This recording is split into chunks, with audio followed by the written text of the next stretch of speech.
Good afternoon, everyone. I'm Mary Anderson with the County Public Information Office. Welcome to County Executive Marc Elrich's weekly media briefing. The County Executive is talking to us from Boston, where he's been at the Bio International Conference.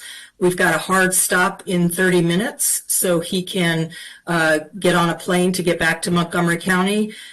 With that, I'm going to turn it over to the County Executive, and we'll leave time for questions when he's finished with his prepared remarks. Thank you. Well, thank you. Thank you, everybody, for joining me today. Like Mary said, I'm up in Boston. I've been at the Bio International Convention, and I'm going to try to keep my comments to about 15 minutes today, so we can have some time for some questions. This is the largest biotech industry gathering in the world, and it brings together more than 37,000 people from over 20,000 organizations in 67 countries.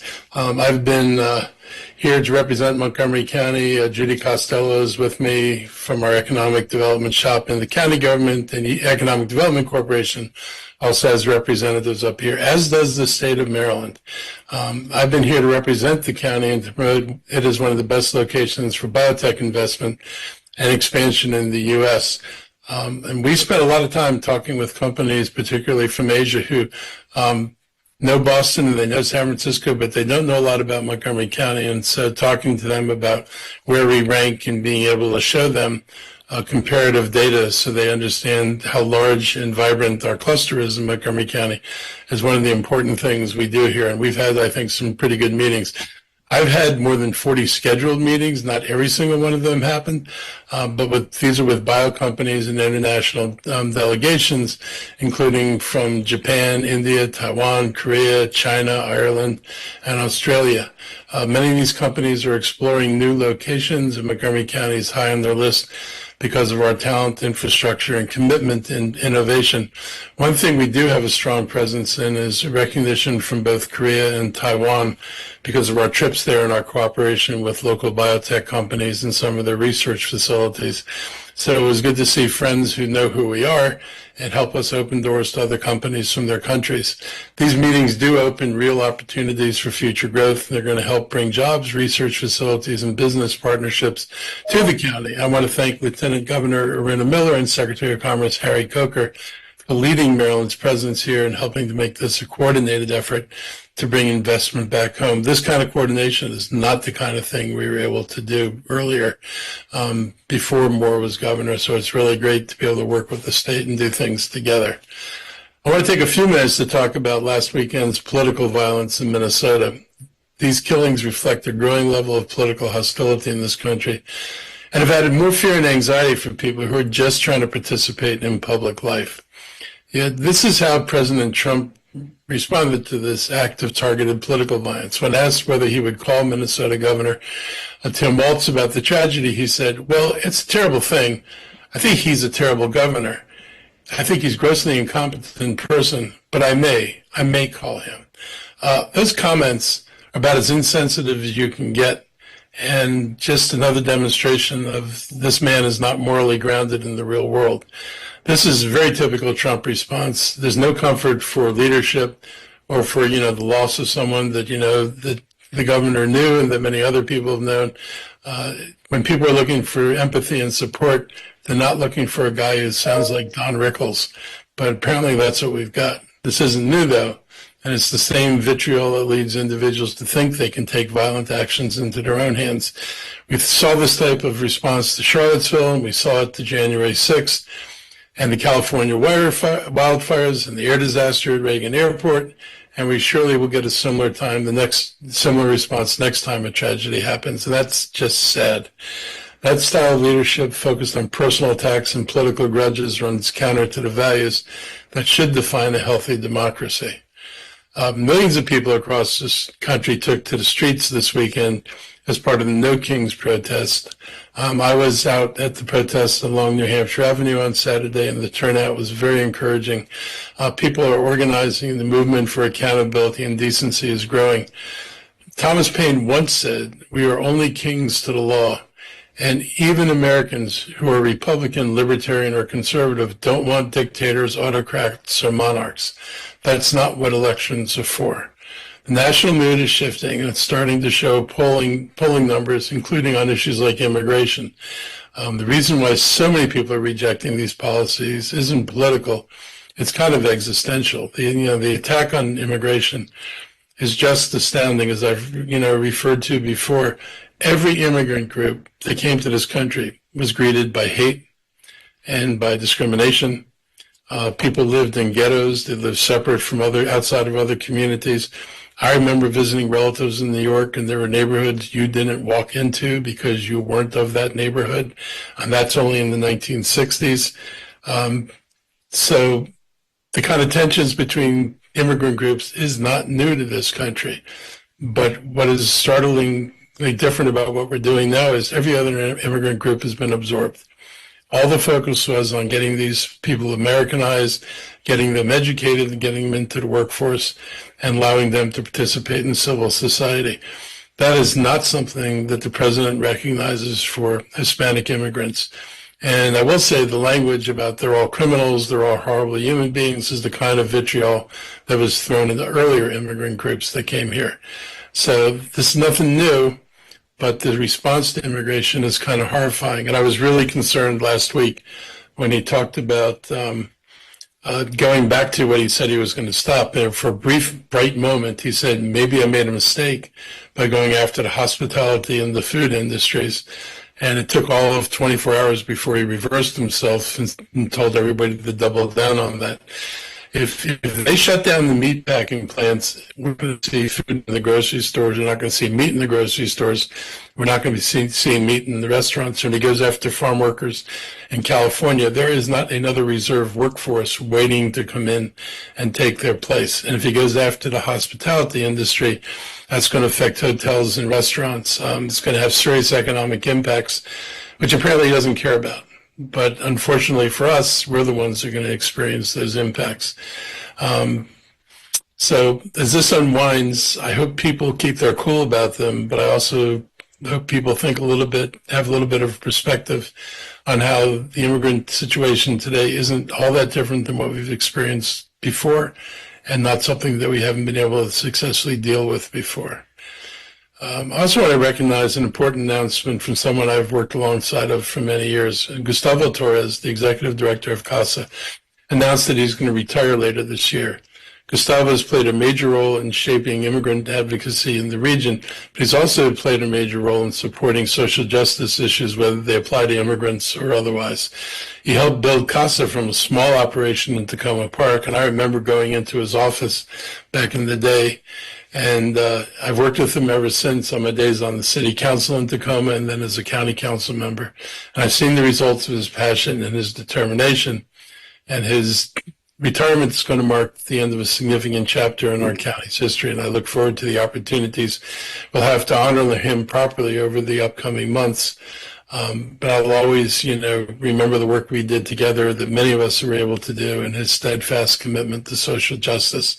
He's been a real champion of the community. And finally, tomorrow is Juneteenth. The Montgomery County government offices will be closed. I'll be spending part of the day with Scotland AME Church. The work we've done with Scotland AME Church and the Scotland community is important and significant. This is one of the county's oldest historically Black communities, and it holds deep meaning in terms of our history, as well as our ongoing social justice and reconciliation efforts. Scotland community was founded after the Civil War. Black families were able to acquire land for a brief period of time in our history, and they had pretty significant land holdings. Today, Scotland's been reduced to a shadow of its former land taken, wound up being sold to or gotten by developers, land taken by park and planning, and it's really reduced the community to a shadow of its former self. And I guess the crowning blow for them was a poorly designed road project in Montgomery County actually led to the flooding and near destruction, certainly turning their church unoccupiable. And so for the last few years, we've worked together to support the rebuilding of Scotland AME Church in order to preserve the legacy of the families that built the community and this county in the face of segregation, redlining, and exclusion. We remind people again that pretty much every inch of Montgomery County, if you go back 160 years, were slave plantations.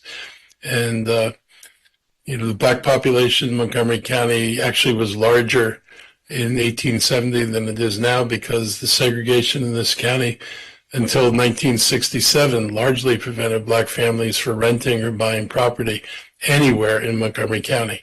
They also redlined Montgomery County to the Jewish community and occasionally to Catholics. So we are a community whose past history is not necessarily the history of inclusion that we like to talk about today. We were a very exclusive, very white, and very discriminatory community. And the changes that we see have mostly occurred in our lifetimes.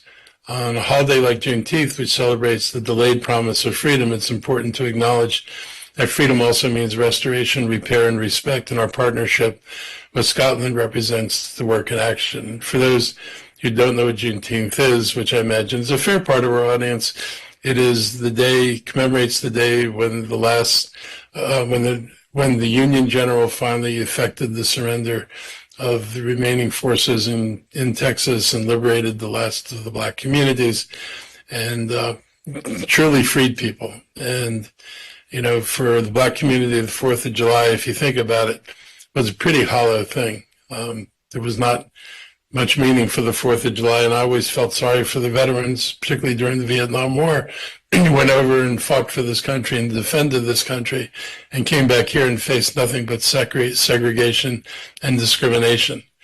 And the fact that they were willing to fight for a country based on an ideal that they had never been allowed to experience says a lot about their commitment to this country. And it's high time that we reciprocate that commitment. And again, sadly, that's something which the president has no intention of doing. I encourage residents to join in the celebrations of the county's Juneteenth holiday this Saturday at Black Rock in Germantown. Juneteenth serves as a powerful reminder of the importance of freedom, justice, and continued progress in these events, our chance to reflect and recommit ourselves to these goals. I'm going to stop now and let Dr. Stoddard and anybody else on the HHS team provide any updates if they have them, and otherwise we'll take some questions from the media. Dr. Stoddard, anything?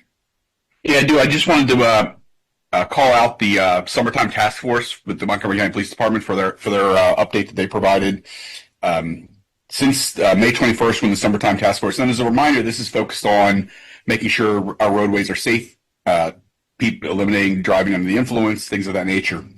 They've conducted 358 traffic stops, resulting in 426 citations, 510 warnings, and a total of 49 DUI arrests in that time period. I want to thank the Montgomery County Police Department, the Montgomery County Sheriff's Office, Maryland National Capital Park and Planning Commission Police, the Maryland State Police, and the Maryland Transportation Authority for partnering on this collaborative to try and address, we've got Vision Zero priorities in Montgomery County, and this is an important part of doing increased enforcement during the summer months when we know that drinking and driving, for example, tends to increase. And so just wanted to recognize their efforts and thank the officers who are working very often overtime to try and participate in these task forces for their continued efforts. So that's all. Thank you. Thank you. Dr. Ashford? No updates from me. Thank you, Mary. All right, we'll open it up to questions from the media. If you have a question, raise your hand and I'll call on you. Lionel Donovan, go ahead.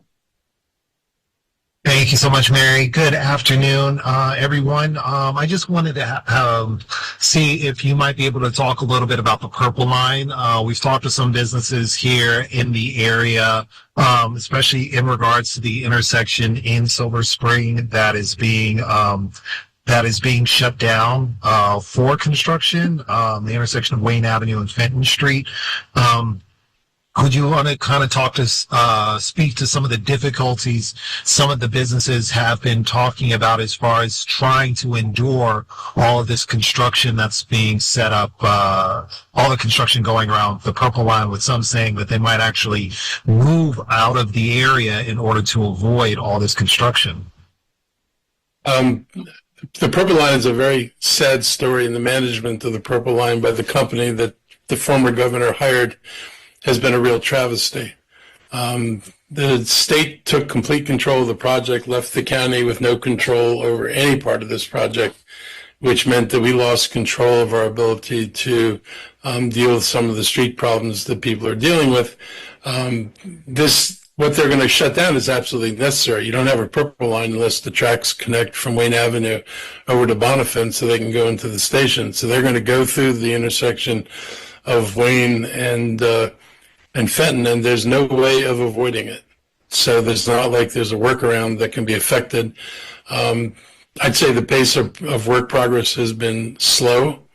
The construction workers in the company often leave the road in a horrible state of repair in between their daily ventures and tearing up parts of the road. They seem to have no responsibility for restoring it to drivability. In between, like I said, I don't want to waste the precious asphalt only to tear it up again, but it's a real inconvenience for residents. It's made the other streets even more difficult to move on, and it's very difficult to park. Bonifant's been torn up for well over a year now, and the idea that it took that long to build one block of track is, just in my mind, it's pathetic. And the company that Hogan hired has just not shown any responsibility for managing this property correctly. And he made a deal. It's turned this into probably the most expensive per mile light rail system in the entire world, which is also a shame. This never should have escalated to the cost, and it never should have had the level of inconvenience. The state should never have surrendered local authority over how to control street closures and how work is conducted on our streets, but they did. And we're stuck with this, and hopefully the thing will be over as soon as we can. We do have money. I think another tranche of money was provided for local businesses very recently. And, we're going to continue to go back to the state and ask them to help provide additional support, because if you can't park on these streets, if people don't feel safe walking around there, if it's just too noisy, too loud, and way too congested, people aren't going there to shop. They're not getting lunches and dinners like they used to, and it's really impacting the small businesses. So every complaint that people have is right, and every complaint they have is legitimate. And like them, we're waiting for the nightmare to be over. And just one follow-up question. You touched on it a little earlier. How long do you think, folks and businesses in this area will have to endure these issues while construction goes on? How long do you think this will go on for? Well, this project isn't even slated for completion till 2027 or 28 already. So I don't expect it to be in this state of disrepair, but I would be surprised if this doesn't last a few more months. It's taken a very long time just to do Wayne Avenue, and Wayne Avenue is a straight line, no curves, and no major intersection to cross would go by going through the middle of the intersection. So I'm concerned about how much longer it's going to take, but I can't tell you how much longer it's going to take now. Thank you. I appreciate I can it. get our staff to follow up with Purple Line staff and try to get you an answer about what they're projecting. Thank you. Thanks, Lionel. Judy? Thanks, Mayor. Mr. County Executive, you've talked a lot about the butchering and the meatpacking industry. Mi amor, te voy a dar 100,000 pesos y debajo peso al nombre de tu hija.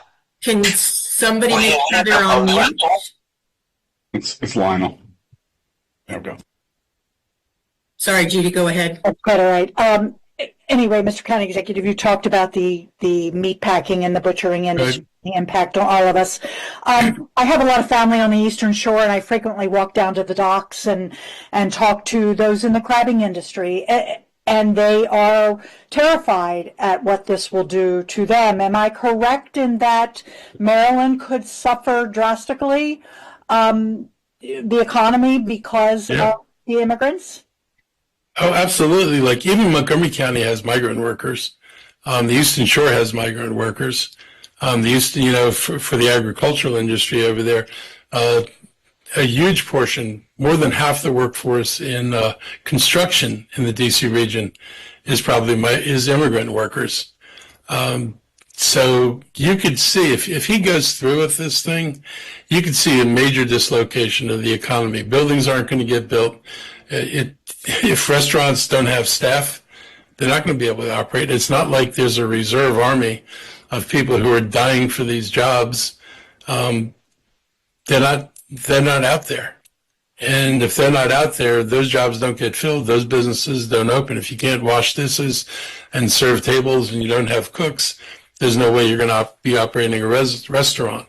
So if he really continues to go through with this, if he doubles down like he did the other day and said he's going to accelerate the attack on farm workers and on the hospitality industry, then I think we're in for a very difficult time. I really don't think he knows what he's doing, and he's guided by people. The only thing they want is, how do I reduce the cost of the federal government so I can give tax breaks to billionaires? That's all this is about. It is insane to destroy a country so you can hand tax breaks to billionaires. But that's what we're doing. All about money for a few people. No public good, no public responsibility, no nothing for the rest of the human beings who occupy this country. Just the really wealthy. I hope they party well with the money. And I hope everybody remembers who took the money and how they got it. Thank you. Thanks, Judy. Any other questions from the media? Ginny Bixby, Fox 5. We're good, but thank you. All right. One more chance before we sign off. Any follow-up questions? All right. I think this is a record. We got in less than 30 minutes. The county executive can get in a taxi and head to the airport and make his flight on time. Thanks, everybody, Amazing. for joining us. Thank you all for helping me. See you back in Maryland. We'll see you all next week. Most loving, most courageous, most thriving, most beloved community